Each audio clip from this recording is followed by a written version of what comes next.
This year for Halloween, I'm going as haven't showered for 2 days. Listen, it's been busy. I wore this one out last night, so it smells like a bonfire.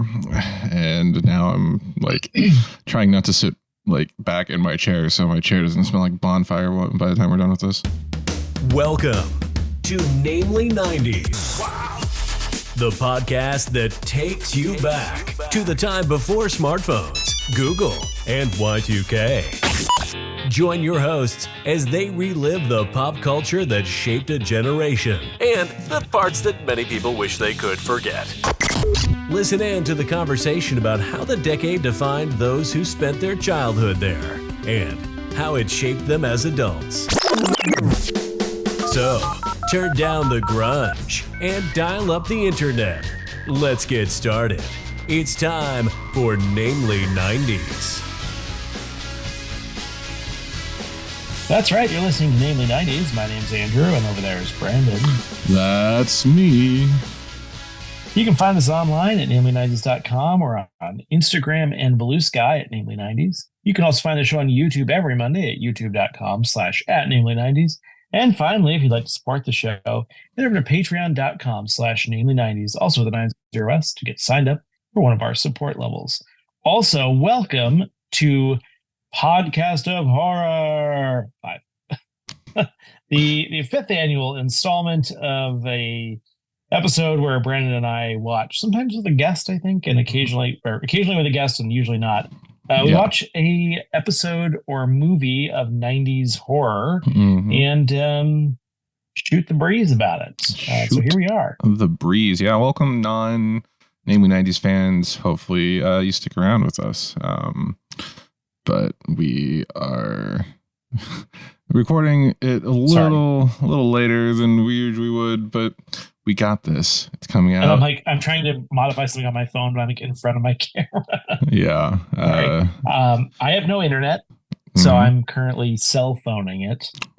Which is, I think, how we recorded the first 3 episodes of Namely 90s. Yeah, it's not great. It started rough, and then we got really good. And then I moved away from the pod shed. Rip pod shed. Yeah, so here we are. Yeah. But, I'm excited. Yeah, we're making do. And last week I upgraded to my Adobe Audition and didn't check the settings before we started. And I was on my iMac microphone. So you were just talking into a tin can with a string connected to your computer. Pretty much. Oh, hey, I tried the chicken Big Mac today. Oh, yeah. I tried it the Thursday it came out. I didn't love it. Here's my problem. First of all, every time I tried to take a bite of the chicken, it squished out the back of the bun because it has more resistance than the hamburger. Yes. And also the chicken patties almost weren't savory enough to overcome the dressing, whereas the hamburger does.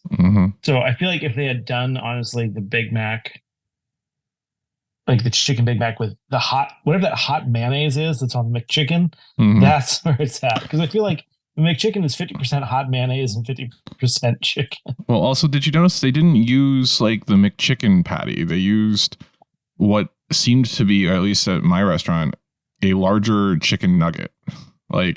Yeah, I would have gone with the patty. What they do for the crispy chicken or the McChicken or the spicy McChicken, yeah, because those are those are saltier. Yeah, and they're I feel breadier. It was strange. It was strange that they somehow managed to make a giant McNugget and then replace the patties with that. The whole time I was eating it, what was I thinking? Boy, I wish this was just a regular Big Mac. Yes. Yeah, same. So mission accomplished. But they got me to buy it. Yeah. The novelty. Good advertising. I mean, now I kind of just want to buy 6 of them and then get hot mustard sauce and pull out the patties and just use them as giant McNuggets. It's just I don't know, it was dressed up in costume as a Big Mac. Yes. Halloween themed. Which is kind of funny. This is the first year that we're actually full ongoing horror with Podcast of Horror. Yeah. Right. The first year we did Hocus Pocus with Janelle, if I remember correctly. And then we did Treehouse of Horror, I think, the second year. And last the year, namesake of our Podcast of Horror. Mm-hmm. Then the third year we did Gremlins 2. And or I may have swapped that around. And then the last year we did, I think it was Boy Meets World and The Fresh Prince of Bel-Air Halloween episodes. That was last year. Yeah. As long as I'm just really glad we ended up not doing Practical Magic, because like I said, I tried to watch like the first half of that movie and I just lost interest. Horrible movie. I hear the plot happens in the second half. Yeah, the first half is a whole lot of nothing. Yeah. I mean, maybe we'll watch the trailers for that when Practical Magic 2 comes out next year. Pacing, folks, pacing. Mm-hmm. It was just like, get to the point. But, this year I convinced Andrew somehow, or actually Andrew suggested it, that we watch an actual scary movie for Podcast of Horror. Yeah, I've kind of tired of watching bad stuff. Can we just watch something good? Sorry, he didn't say let's watch something scary. He said, can we watch something good? I mean, I do think the Boy Meets World episode was pretty good. I liked that one. And we get the Gremlins 2 was a laugh. I think you genuinely enjoyed Gremlins 2. Yeah, it was pretty good. But anyway, let's see. Oh, speaking of nightmare, I did my own electrical today. Ooh. Well, I went to the hardware store about 4 times. Nice. Actually, once I went to the hardware store twice in one trip. What? I went into the hardware store. Mm-hmm. I returned. I got sorry, you're cutting out. Damn it. What? No. Am I back? Yes. Okay. So I went in, returned something, bought something, went to the truck, went, damn it. And then walked back in, bought some more stuff, and went back to the truck. That's funny. But I don't know. It's so janky.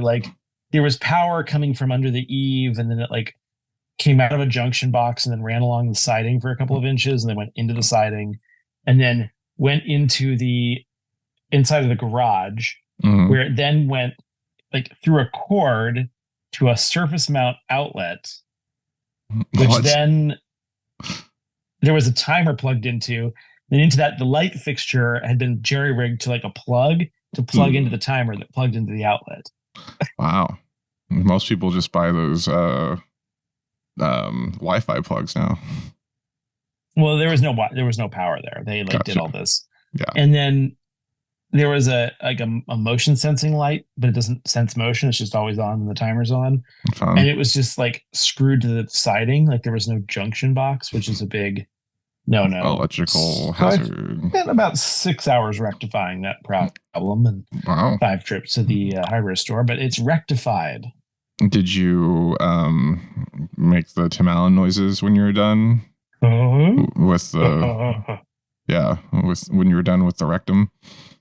No, but I cut a 4-inch hole in the side of the house. Got a hole saw. I was doing wiring, doing a bunch of stuff. Yeah, it's good. And I put in a smart switch because right now the only place to turn the light for out front of the garage on and off is at eye level behind the fixture in the garage. Oh, but it's a smart switch. So once I have Wi-Fi, I'll just put it on dusk to dawn, and it'll be great.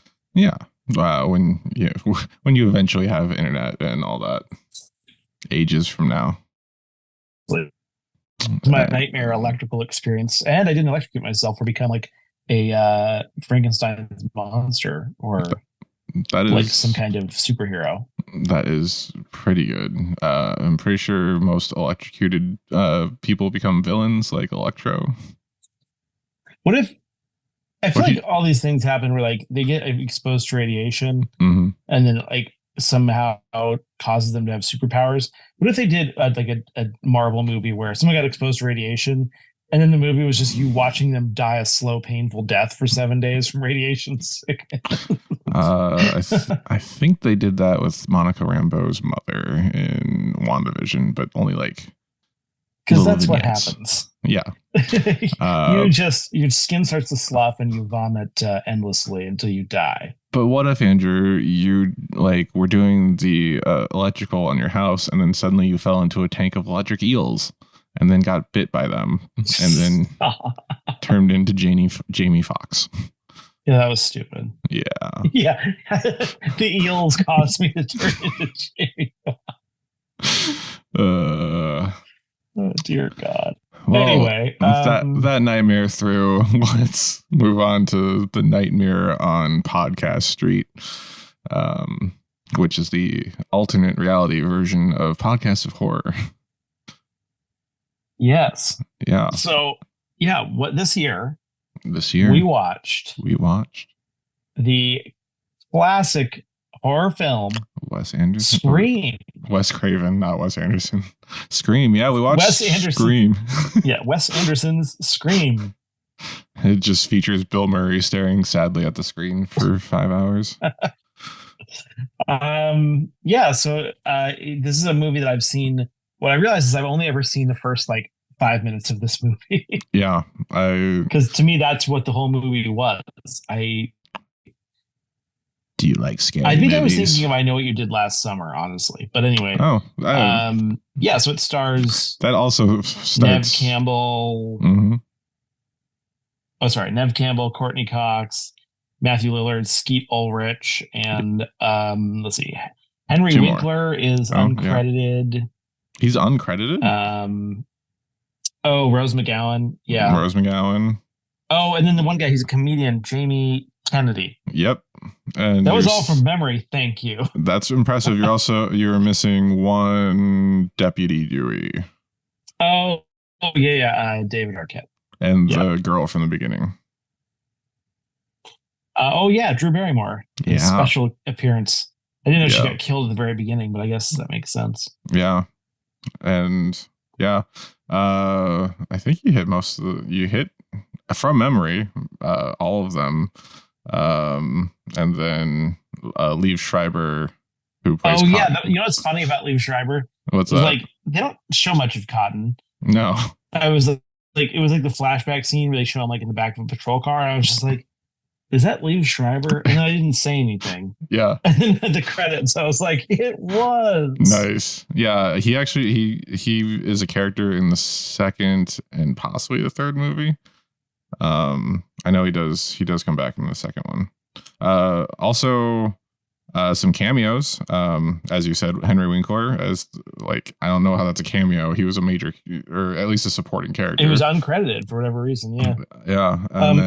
The Wes Craven was the janitor, dressed up as Freddy Krueger. Yeah. And there's one more iconic horror person that was in this. Do you know who it was? There was footage of Jamie Lee Curtis. Linda Blair from The Exorcist was the obnoxious Blair reporter. Witch Project. Oh, yeah, the Linda Blair Witch Project. Yes, that is a before and after if I've ever heard one. A spooky before and after. That's coming to Jeopardy near you. I think that's all the fun ones. And then the person who plays Ghostface, or the voice of Ghostface, has been his voice for the entirety of the franchise and the third season of the anthology series. Sorry, my phone went flying. And if you'd like to see Andrew's crotch on video, check us out at youtube.com. Oh, is that what it was? YouTube.com. Yeah, I know we're going to get into it, but we'll get into it. No, I guess we can start now. Yeah, let's this is the same thing that. I don't want to give away the plot yet, so maybe we'll talk about it later. We could talk. Well, okay. So for those of you that don't know, Scream is a 1996 slasher film directed by Wes Craven. It was released in December of 1996, December 20th. It didn't perform. It was expected not to perform well due to concerns over releasing a slasher film during Christmas. But it grossed approximately $173 million worldwide through the strength of word of mouth. and it's now regarded as one of the greatest horror and slasher films ever made. And it was credited with rekindling interest in the horror genre during the 90s, following a decline in the genre's popularity. I really need AI to make a trailer for Scream if it was done by Wes Anderson. You know, it might already be on YouTube. I keep getting like, what if Star Wars was a 1950s sci-fi film? It's like, cool. So what if it was a sci-fi film, but 20 years before it was actually a film? Like, yeah, it's only 20 years different. It's funny. But you know how, you know, like the Planet of the Apes style, sure, gloss and stuff. Yeah. Yeah, let's get into it. Well, I think we're gonna do ups and downs, but we're gonna talk about the plot and yeah. I mean, I think we're not gonna like recap the movie, but as we go along, yeah. I mean, I'm just remembering it in order. So like the beginning, so good. Essentially, it's Drew Barrymore like alone in a house, and the phone rings. And first of all, did you notice that like everything was this kind of weird, like, you know, like on your phone, if you like zoom out from one, it has like this weird fisheye thing. Yes, there's a lot of like fisheye lens going on. Yes, because like towards the edge of the screen, people were kind of a little bit distorted. I noticed. Yeah, but I think that was probably just an effect to make it spookier, and then also like making those scary, loud like horror noises. But like even during the day, they did a lot of that. Yeah, and it seemed a little bit gratuitous. A little gratuitous with the jump scares and the like the tension building music, but it both subverted expectations at times and also you know played around and parodied it. But that Drew Barrymore intro is one of my ups. Like, although it was so like stereotypical and over the top that I thought it was a joke. Like it was going to cut away and be like another movie. Like they were watching the movie. Yeah, exactly. Yeah, that's what I kind of felt like was going to happen. Which is what I think they do it in 2 or 3. Like they redo the movie in the movie with like Heather Graham plays Drew Barrymore's character. And like they do like a couple fake outs with like, oh, it's Sydney and it's played by Linda Hamilton or something, and or Busy Phillips, because she specifically said, not Busy Phillips, Tori Spelling. She specifically like calls that out in this movie. I remember that joke. Yeah. Yeah, I mean, there was definitely some comedy in this movie. There was a lot of like kind of misdirection and foreshadowing too, but like to try to make you think anyone could have been the killer. Absolutely. Like they focus in on like, I don't know, someone's shoes or, you know, do something like that. Oh yeah, the boots. So that was kind of fun. Yeah. Did you know who the killer was when you started the movie? This is interesting. I was listening to Loveline, and Matthew Lillard was one of the guests, and he was talking about how he may or may not be back for the second movie, and then like it was implied that he was one of the bad guys. So gotcha. I actually thought he was the only one, and then was surprised at the end because I thought they were overplaying like the boyfriend's Skeet Ulrich's character, like overplaying his creepiness, and I was like, oh well, they're just, you know. Yeah, it's a misdirect. It's a red herring. Yeah. But it wasn't, as it turns out. Yeah. Speaking of things like that, there's a video store scene where Jamie Kennedy's talking to Matthew Lillard about Skeet Ulrich's character, Billy. And he literally says, "It's Billy. The dad is the red herring." Like, because by the end, the cops think it's the dad because they you knew the dad wasn't involved, although it was weird they couldn't reach him. Yeah. But just they had him. I will say, Jamie Kennedy, while he had some funny lines, way overacted, really, really stupid. Yeah. I liked him in the beginning, but by the time they got to him in like the party scene where he's like drunk, terrible acting. Just I laughed at him one twice. Of my downs. Like there were 2 good jokes, but yeah, he was no good. And I'm sorry, but like, it's like Matthew Lillard read a book on how teenagers act and then like tried to emulate it. It's like that's okay. No First of all, way, I was man. I was like, thanks, Shaggy. Yeah. Also, stop sticking your tongue out. Also, he has a weird tooth to gum ratio. Yes. Just so Matthew Lillard was channeling like Bill Paxton in Aliens vibes. He's just like, no way, man, like, oh my god. Oh yeah, or Shaggy. Yeah, well, it's very much like a typecast fair sort of thing. But, before he was even cast as Shaggy. And then also I will say, for the first quarter of the movie, I was like, who is this? Like at the main character. I'm like, why does she look so? Who is it? It's Nev Campbell. But then you look up Nev Campbell and you're like, Nev Campbell hasn't really been in anything except like Party of Five, Scream, and then a bunch of other assorted nonsense. Yeah. Well, it starts out and you're like, oh, it's Nev Not that Campbell from famous. Party of Five. Yeah. But She seems like she should be more famous than she is, or she's more famous than her filmography would suggest that she should be. Yeah, I agree. I mean, she looks like a Linda Hamilton type, like from Terminator. You know, she looks like she could be the badass. She can be She's the also like a poor man's Jennifer Love Hewitt. Oh yeah, fair, because of the bangs and the hair. Yeah, and less cleave. Yeah, the thing I did like is at the beginning when she was like kind of pushing back on the killer voice and being like, I'm not going to be one of those cliches and whatever. I'm like, oh yeah, you go, girl. And then she then immediately, as soon as it was real, started doing all the cliches. Yeah. Well, even when she was pushing back in that first phone call, she was like, yeah, it's stupid how they just don't run out of the house and like get away from the killer. And then like and like they do things that don't make sense. Like, why would they do that? And then immediately unlocks the front door and taunts the person on the phone, who is the killer. And it's like, yeah. So who is the person in the cape and the mask? So is it always the same person, or is they switch off? It's always the same. Are you talking about the actor, or are you talking about like the character? Which character is in the costume? Is it always the same person? They switch off. So if I tracked it correctly, Billy, played by Skeet Ulrich, kills Casey, who's Drew Barrymore's character, and in the beginning, well, right, because his mom was having an affair with Well, yeah, that's his motive for the whole thing.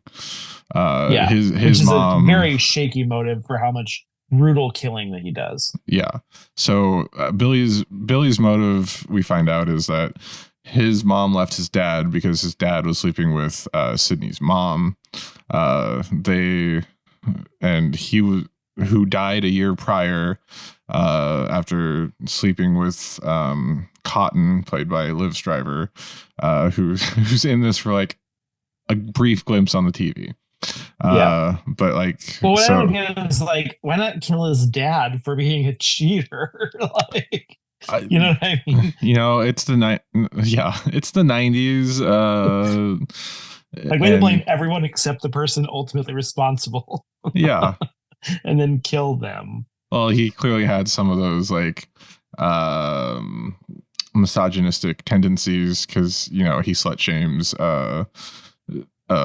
Sydney's mom like straight to her face, and he's like, I think the line was that woman was a slutbag whore. Ooh. Yeah. You know, not the first thing I say to friends or loved ones who've lost their parent. that just lost their virginity to me. And yeah. I'm like, dude, chill out. Like, why you just got laid? Like, you should be calming down a little bit here. Yeah. Also, it was funny though, like they're like, let's just do some over the clothes stuff. And then like 5 seconds later, he's trying to put his hand under her clothes. If that's not the truth. Yeah. But good for her for pushing back. This guy was a total creep the whole time. I was like, you. Oh, yeah. Well, he's a Trump supporter. Gross. Pretty much. Grabbed her by the hoo-ha. And, you know, it's very 1996. There's like, all the people watching the horror film are like, when do we see Jamie Lee Curtis's breasts? Oh, that was Matthew Lillard. And then Jamie Kennedy goes into like, you don't see it until the movie whatever in 1983 because she's a classy lady. You don't see it until those T-Mobile commercials or Sprint commercials she used to do. Wait, what? Was it Sprint?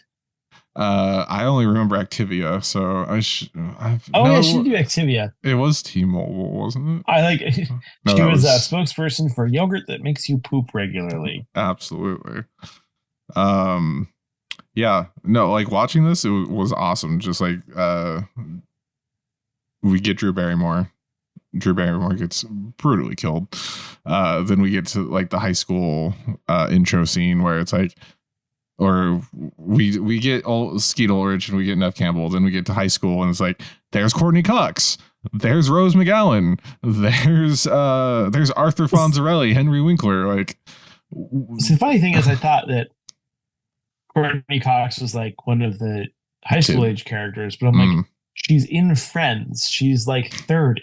Yeah. Then again, like 30 does play 18 in a lot of movies, but I don't think in this movie as much. We actually have a game that we can play in a few once we get about halfway through that I've made up about how old are these high schoolers is what I've titled it.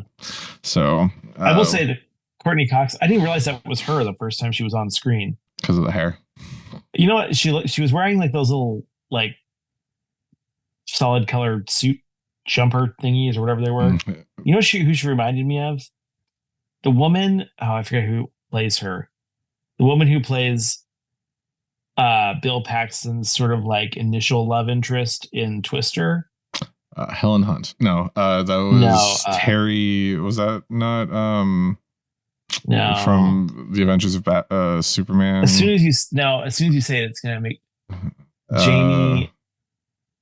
No, Gertz, something like that. She's in Kurtz? Something. I literally just did the. I think it's Jamie Gertz, or why am I thinking that? I don't have a computer. It's Jamie Gertz. Hey, there you go. So wow. it had that vibe for me. Yeah, from. She's like the lawyer or the. She's in the CBS sitcom Still Standing with. Yes. What's his face? That other guy and that other dude. Yeah, and that one chick. The Mark Addy. Yeah. I don't know. She's the hot she was mom. In Yes Dear. No, Yes Dear was anyway, she was giving me the Jamie Gertz vibes from like Twister. Liza Snyder. I don't know who that is. No. Anyway, we can move on from that. The one that's married to Mike O'Malley in Yes Dear. Yeah. Courtney Cox, just solid cast. Sidney Punches. I was just like, why is Henry Winkler in this? That was my immediate thought. I was like, hey, it's Arthur Fonzarelli. And yeah, he got, well, one, he got brutally murdered, but two, he got some good, like, red herring stuff in too, when the two kids ran through the school terrorizing everyone dressed as Ghostface, and like he expels them. He goes on a rant about Gen Xers and not having, like, just being screwed up kids. There's a lot of rants in this movie that people went on. It was like, it's true. I can't think of anything specifically, but like most of it was pretty spot on. It was pretty good. His rant was like about Gen Xers being heartless D-bags. Yeah. And where do these people live? Like everyone lives in the country in a mansion, and it's a small town. Yep. But everyone lives in a mansion. Yep. And it doesn't appear to be near a metropolitan center, even though it's clearly Los Angeles. It's the small town of Woodsboro, California, which but like every single house overlooks like vineyards and like mountains, and you're like, okay, well, there's like 600 people at this high school. True. Every single one lives in a mansion, but there's like the only law enforcement officer is like the sheriff and the deputy. It was filmed in several Northern California cities, so like around Napa, Santa Rosa, Sonoma, Healdsburg, Tamales, and Glen Ellen. Also, absolutely, the FBI is being called into this because it's clearly a serial killer. Yeah, got the Mindhunter guys in there. Well, I mean, it was pretty quick from the first kill to the last kill, like 2 days, 3 days. True. But I mean, yes, it's so unusually brutal, though. True. They would send the guys from Quantico out. I mean, granted, they have to have like certain criteria met to take jurisdiction, but yeah, they were probably just outside the town by the time everything went down in the end. Oh my God! Sorry, my phone keeps falling. And you can see that youtube.com/@namely90s. There it is. Yeah. So let's see. She punches Courtney Cox in the beginning. In front of the police. Yeah. But doesn't get charged, which is fun. Oh yeah. Another sleazy line from Skeet Ulrich or Billy was, "You haven't been the same since your mother died like a year ago. Get over it. My mom left. My mom left, wow. And I got over it." And clearly he didn't. That's not the same thing. Yeah. And also he didn't because he was murdering people because of it. Also, they've been going out for a while. Mm-hmm. He kills her mom. He keeps going out with her. For over a year. Or and just then about decides a year. It's time to kill her. Well, because it was coming up on the year anniversary, so they were trying to frame the father and get away with it. That was the plan. It's so easy to frame the father, right? But it was more poetic this way on the anniversary of his wife's death. Yeah. God. All the rants. There was that one rant from the cheerleader in the bathroom about Sydney going psychotic and killing everyone, and instead of killing herself, instead of KMSing herself. Is that the right acumen? I don't know.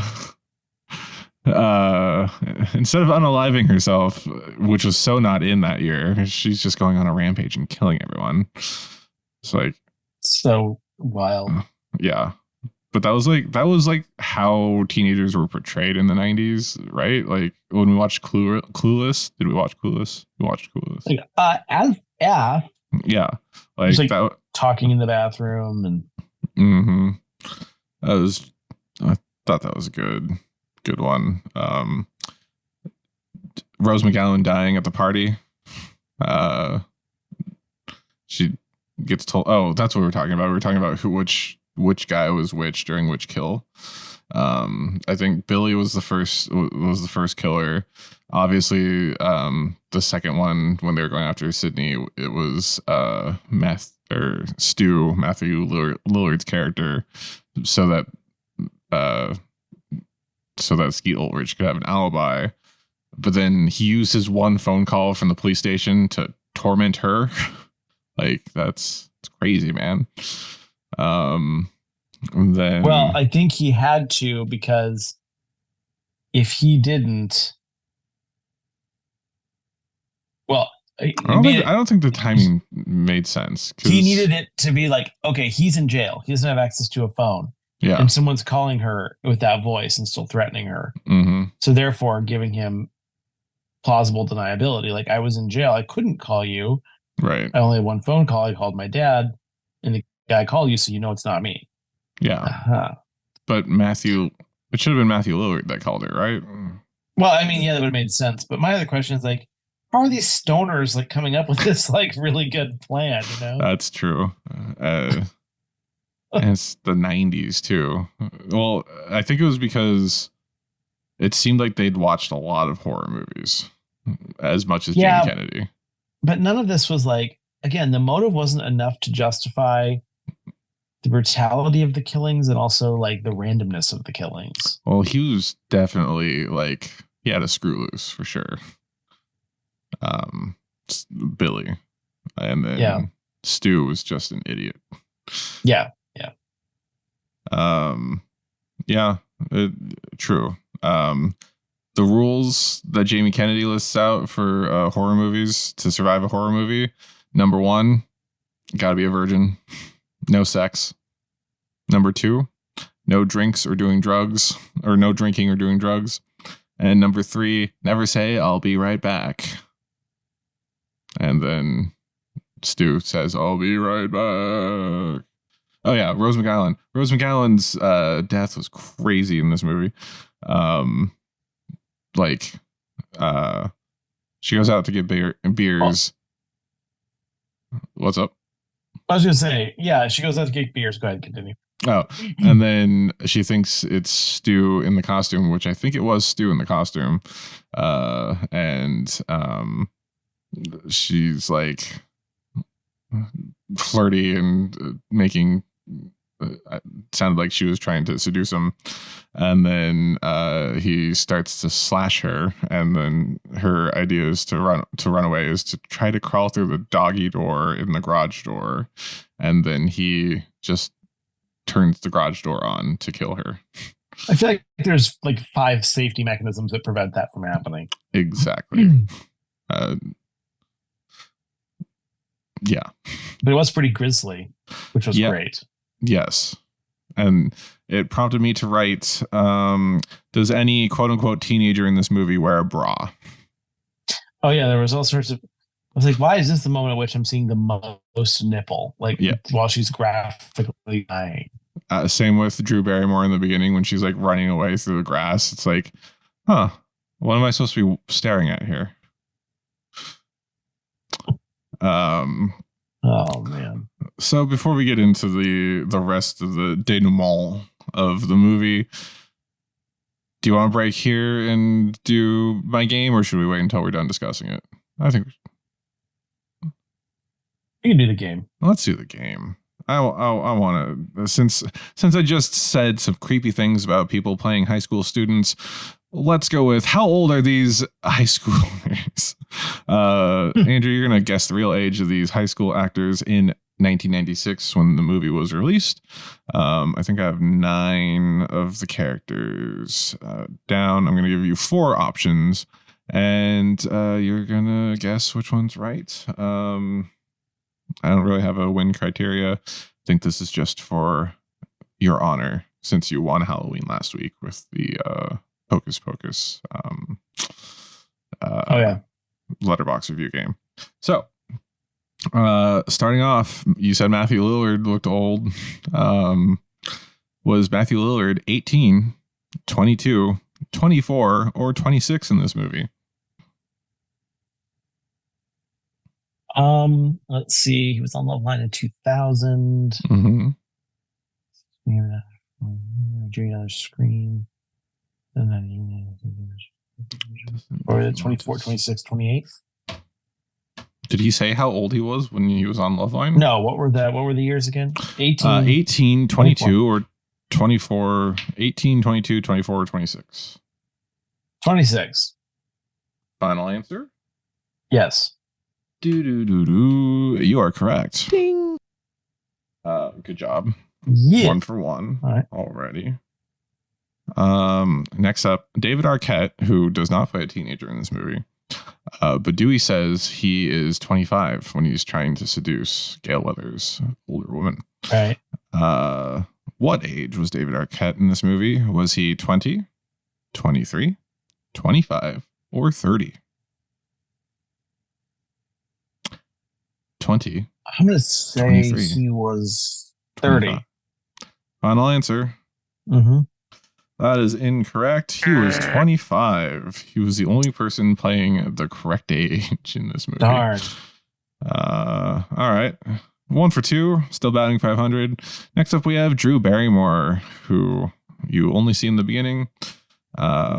Was Drew Barrymore of E.T. fame. 15, 18, 21, or 23 when Scream came out. 15, 18, 21, or 23. Drew 21. Barrymore. Final answer? Yes. You are correct, sir. 2 out of 3 right. Good job. Where are you pulling this knowledge from? How? I'm just deducing, Well deducting. done. Yes, our team Casey. I don't remember. Are they seniors, juniors? What are they supposed to be playing in this? I feel like juniors, because they're not really talking about college very much. True. All right. Next up, we have Rose McGowan, who plays Tatum, the best friend. Was she 18, 23, 26, or 30 in this movie? That again is 18, 23, 26. I'm going to go 18. Or 30. Final answer? But you said they're not playing right. No one else is playing their actual age. Well, she's not a senior, then she wouldn't be 18. Although I guess she did proposition Ghostface for sex. 23. Final answer? Yes. Good save, Andrew. Ding. Well done. Yeah. She was 23. Rose McGowan was 23 in this movie. Next up, we have Jamie Kennedy, who plays, I don't remember what his character's name was, but video store nerd. Randy was Jamie Kennedy. Oh, I went backwards on this one. Was Jamie Kennedy 26, 24, 22, or 20? That again is 26, 24, 22. I'm going to go 20. 20. Final answer? 20. Mm-hmm. Jamie Kennedy was 26. Nearly 8 years older than his character. Over 8 years older than his character. So 3 out of 5. Still doing well. Still over 500. We have 2 more. So only 7. 7 main characters. Speaking of main characters, we have Nev Campbell. Was Nev Campbell 17, 21, 23, or 25 when Scream was released? 23 for Nev Campbell. Same age as Rose McGowan. Final answer? Mm-hmm. You are correct, sir. Ding. Solid 66% now. Is that right? Yes. All right. Final one for all the marbles, I guess. This one was never stated. This is Courtney Cox. We know that she and David Arquette got married in 1999. He's 25 in this movie. How old is Courtney Cox? The actress in this movie, is she 23, 25, 28, or 32? How old is Monica Geller? I go 28. Final answer? Yes. Oh, I'm sorry, Andrew. She was 32. She was the only main cast member over the age of 30. But you still got over 50% correct, and I would call that a win. Hooray! Well done. 4 out of 7. You know the ages of Nev Campbell, Rose McGowan, Drew Barrymore. Say of more than half of the main characters. And Matthew Lillard, yes. And of most of the teenagers. So well done. Well done. Not surprising. I gotta say, Nev Campbell looked like the youngest of the cast. Yeah. Rose McGowan looked pretty young. True. She looked like Dakota Fanning, but like older. I guess Drew Barrymore looked younger than all of them because she actually was younger than all of them. True. But, you know, all the drugs and the drinking. Anyway, back to the movie. When it gets to the final climax of the film, the party starts to devolve. Nev Campbell loses her virginity to Billy, Skeet Ulrich's character. One of my downs for this was where was it? The meta narrating the sex scene. Oh, go ahead. Yeah, and then why is he sitting on the ground after? Yeah, that too. It's just so powerful that he has to sit on the ground to put his shirt back on. Stupid. Yeah. Jamie Kennedy says obligatory tit shot because 90s. And then it Yep. cuts to Nev Campbell taking her bra off, Her but shirt off, yeah. She had her shirt off, and then you see over the shoulder of Skeet Ulrich, so very classy. You don't see anything. But yeah, it's like, come on. And then there's the drunk teens that are like, they hear about the principal being killed and strung up on the football field, and then they're like, yeah, let's go see it. Yeah, like, what? Well, it was just a device to get them to all leave. True. Drunkenly. True. And then also chase David Arquette and Courtney Cox's characters into the bushes. I always think it's so funny when they're like, wow, those cars are coming really fast. And they wait till the last moment they're still dive out of the way. That's such a movie trope. Mm-hmm. Well, he's a deputy sheriff. He thinks he can stop them from doing that when they're drunk and driving all over the place. Yeah. Sid gets that post-sex clarity where she figures out Billy called her from the police station, even though, again, the timing doesn't make sense because why? What? Anyway, yeah. Gail Weathers, Courtney Cox's character's cameraman, gets killed and is on top of the van as she's like trying to drive away. Yeah, that was good. And, oh my God, Kenny, I'm sorry, but get off my effing windshield. Was a great line. Great. I feel like Courtney Cox ad-libbed a lot of like her one-liners. Yeah. I don't know if that's true. One thing that drove me nuts about this movie though is like the guy chases her into the van and she like goes out the back of the van, and that somehow thwarts him as if he couldn't just like go to the back of the van instead. Mm-hmm. Also, Nev Campbell had a lot of plot armor. Like, okay, he's killing like grown men. Mm-hmm. Like, and yet she can like kick him in the chest. Yeah, she keeps getting away. And there's also so many points where like he could just reach over the back of that Bronco or whatever, and just like, or the Jeep Cherokee, just like slit her throat in one fell swoop. But it just doesn't. Yeah, instead he just plays for the camera because admittedly though, that was a cool shot with the trunk opening and her like locking the doors on both sides. And then you see like he just slowly rises out of the back of the trunk to attack her. The thing is, there were like several attempts in earnest to kill her. But yet it seemed to be essential that she be killed on the anniversary of her mom's death. True. So why do they keep trying so hard to kill her days before? Yeah, that is a good question. Also, why did they invite all those kids to the house? Like, only to, like, plan on just to cause her. misdirection and an alibi. And I get, yeah.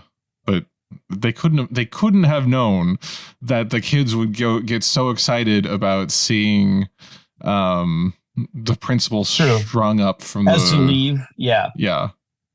And, like, also, what's the point of killing Tatum? Honestly, they'd probably be freaked out. Like, yeah, you don't like the principal, but you don't want to see his entrails. Freaked out. Yeah. Yeah. There was the great fake out where Ghostface kills Billy after the coitus. And then somehow he's alive. I wrote, Andrew goes, wow, that blood on Billy looks fake. Well, I mean, it was lame, I guess, like, that he survived. Well, because he didn't actually get stabbed. That was fake blood. Still. Yeah. But at what point now did you realize that Billy was also a killer? Not really until they actually reveal it. Oh, snap. So it got you. It was good. Well, I also thought it was just Matthew Lillard the whole time. Right. Oh yeah, fair. But here's the thing, and I'm gonna go into it. Mm-hmm. It suffers from the same thing that How I Met Your Mother suffers from, where it's like, why is the voice of older Ted? Ted, Yeah. Bob Saget. Like he's hurting the adult. So why, if their voices sound pretty convincingly like that dude with the voice changer, do they have to employ like a separate guy? Or was the guy just doing the voiceover when they were using the voice changer in quote? I'm pretty sure he was doing the voiceover for when they were using the... So it's not like there was a device that actually could have made their voices that way. They were just like, talk into this box, and then we'll just do it in post. Yeah. Basically. It looked like there was a lot of ADR in the movie because there's at one point when Courtney Cox and Dewey leave the TV van, she says something to her cameraman, which in the film was, I'll be back or something like that. But like clearly she says something completely different when she mouths it. Yeah. I like Stu's motivation for Billy and Stu start stabbing each other so that they have plausible deniability that they weren't the killers and it was actually the dad. And then Stu's like dying and Sydney escapes, calls them, uses the voice modulator, and like Matthew Lillard's just on the phone with her as he's like bleeding out at the sitting down. And she asks him, "Why did you do it, Billy?" And he's just like, "Peer pressure." Also, like she's still in the house. Yeah. Why is she on the phone talking to them? Why is she not just running? Exactly. Yeah. Why is she not, what she said at the beginning of the movie, getting out of the house? Yeah. And Matthew Lillard, when he's like, did you call the cops? My mom and dad are going to be so mad at me. I thought that was pretty good. And then Randy ends up still being alive. Yep. And then Courtney Cox's character comes back and then gets knocked out again. She doesn't know what a safety is on a gun. So she gets knocked out. Then, yeah. Sydney kills Matthew Lillard by dropping a television on him, which I guess those old TVs. They could probably do that, actually. The electrocution part? Probably, but my guess is it would have just like fallen and the glass just wouldn't have broken. It should have bounced off of him. True. And then Courtney Cox shoots Billy when he's strangling Sid and gets the line in, "I guess I remembered the safety that time, bastard." Yeah, and then there's the thing where Sydney's character's like, or someone's like, I hope he doesn't do that thing where like the bad guy like wakes up one more time. Randy says it, yeah. Yeah, and then he does, and then she shoots him and says, "Not in my movie." And I was just like, but he did. He just did. And then like, dude, she shoots him straight through the middle of the forehead. Yeah, she's like Israeli special forces all of a sudden. Yeah, pretty much. Oh, god damn. And then like the final scene, it's Courtney Cox out in front of the house with a brand new news team. They don't even mourn the loss of her. Also, this town being so small, why are there like 10 different news channels? And why is she a part of a tabloid rag? Like, yeah. And then final down for the movie, F off for that final jump scare.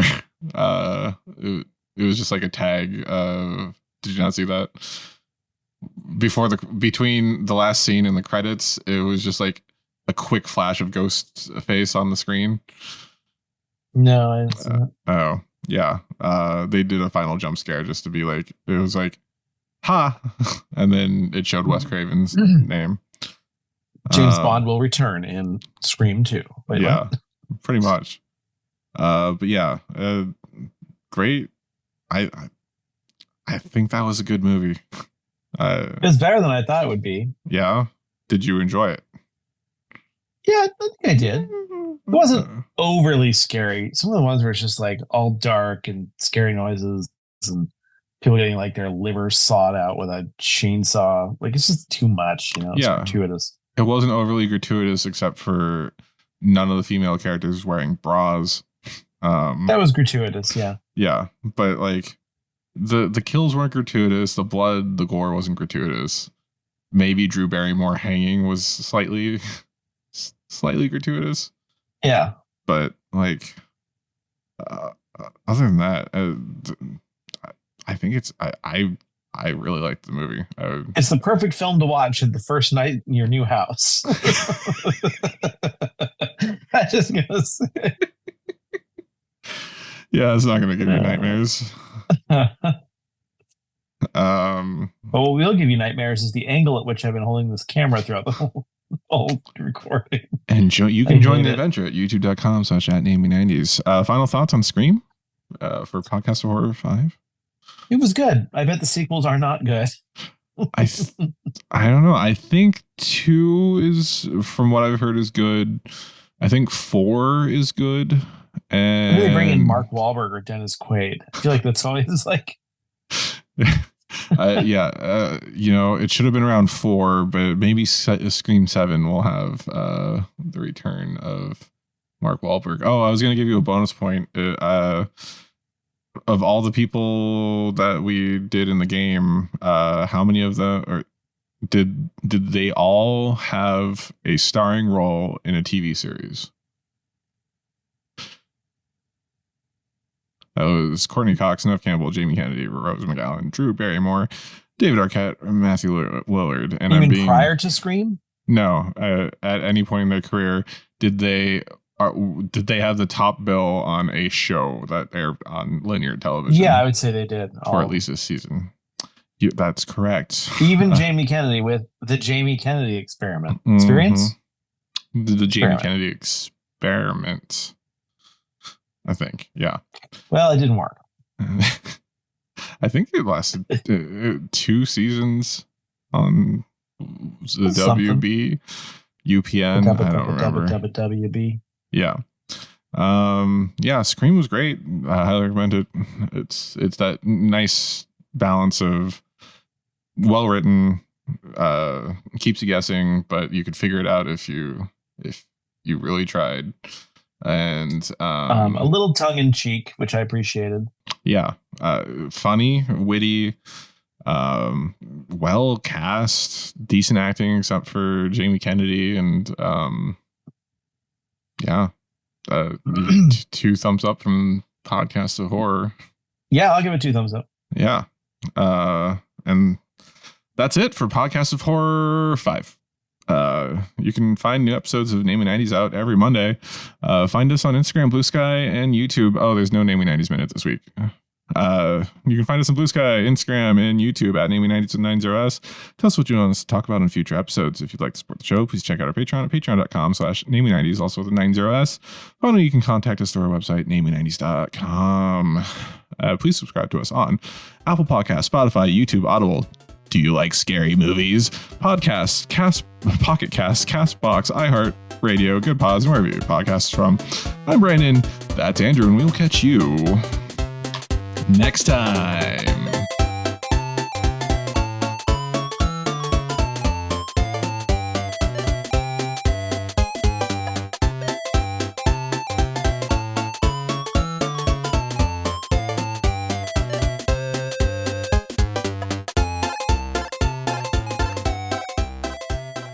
Why is Henry Winkler in this?